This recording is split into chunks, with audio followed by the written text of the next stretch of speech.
Melissa Byington. I'm the president of CompHealth. We actually place physicians in communities around the country, so we get to make a difference in people's lives, providing healthcare to communities that otherwise would go without. The physicians that were placed by our company saw nearly 5 million patients last year. That's a big deal and a pretty big impact. And the growth of the organization's created lots of jobs for the community as well. But one of the things that is probably the coolest about CHG, and hopefully I played a part in it, is the satisfaction of our people. Our company has a 92% employee satisfaction. We've been ranked as one of Fortune's best places to work, the top 20 on that list for the last 6 years. And again, it's something that all of our people have contributed to, but hopefully I played a small part in that, and I'm extremely proud of our culture and our organization. A leader, specifically, seeks to serve others before they seek to lead them. Some of the characteristics that we talk about at CHG are empathy and self-awareness and humility, all, I would say, characteristics of the best leaders that I've had a chance to work with.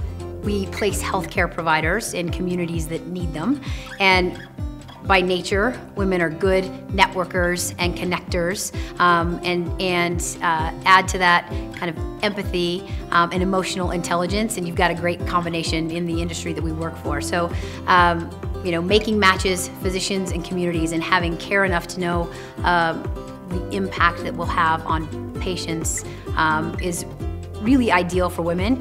At CHG and at CompHealth, we take pride in our balance. 50% of the leaders in CompHealth are women. We pay close attention to equality in pay, so our female executives, and in fact all of our people, regardless of their gender, are paid equally. So that's a big deal for us. We also have more bathrooms for women than we have for men, which is also a really important part of having a balanced culture. So I have 2 daughters myself. Like I said, one works for CHG. A few things that I tell them. Number 1, you are in charge of your own success. That's important that you try out a lot of different things so you can find what you're passionate about. Originally, when I went to school, I thought I wanted to be an attorney. Thank heavens I didn't do that. I found what I was passionate about. Nobody goes to school thinking they want to be in sales. But I'm in a sales industry, in a recruiting industry, physician staffing. It's my passion, it's my hobby, and I love what I do. And had I not tried new things, I wouldn't have been able to do that. So that's one thing. The second thing I would say is contribute. So learn how to be constructive in your communication, but always be confident and contribute your ideas. And that's 2 of the things that I tell my daughters. Far and away, the greatest influence was my grandmother. I was raised by my grandparents. Not only did my grandparents raise me, but they raised 7 of their own children and several foster children. My grandmother started as a teller at a bank, even while raising all of these children, and rose to the position of president of that organization. And she was always someone who just worked and lived to serve other people. She was humble and kind and empathetic, and someone that I aspire to be like at some point.